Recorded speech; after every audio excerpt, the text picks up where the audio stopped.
శంకరుడు అన్నాడు. ఈ శంకరుడు ఏం చెప్తాడా గంగాదేవి తీసుకుని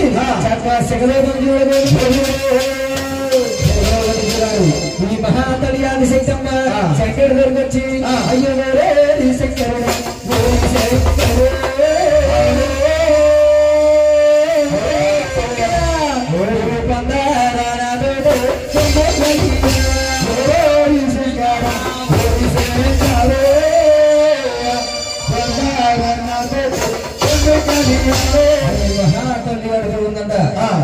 శంకర నువ్వు చెప్తున్నట్లే 7 సంవత్సరాలు 7 సంవత్సరాలకు వెళ్ళి బయలుబాబుకి వచ్చారు.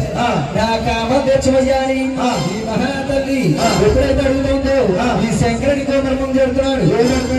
అమ్మా అది శంకమ్మ నువ్వు చూస్తే 7 కాళ్ళు పడుకున్నావు, నేను చూస్తే నీ మొలకాడుకున్నా, మేము చూస్తే భూముల్లో నీ మొలకాడుకున్నాం. అవునమ్మా నిన్ను అందాలన్నా పొందాలన్నా ఈ కామాన్ని తీర్చాలన్నా ఈ కామాలు నేను తెచ్చాలంటే అలా చక్కగా పూర్వలు 3 ఒరిగినట్లయితే నిన్ను అందుతాను పొందుతారు, నీ కామాలు తీరుస్తానన్నాడు. మహాతల్లి ఆది శక్తమ్మ శంకరుడి మాటలకు సరెండర్ అయిపోయింది. ఎప్పుడైతే సరెండర్ అయిపోయిందో ఈ శంకరుడు అన్నాడు, ఇంకో మర్మం పెడతా ఉన్నాడు.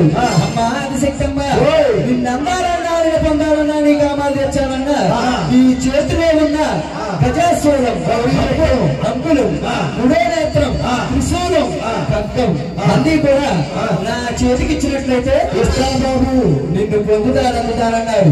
ఈ మహాతల్లి ఆది శక్తమ్మ కామాలతో పళ్ళు గిరిగిపోయి ఆ చేతిలో ఉన్న ఆభరణాలన్నీ కూడా శంకరుడికి ఇచ్చిన జరుగుతుందో.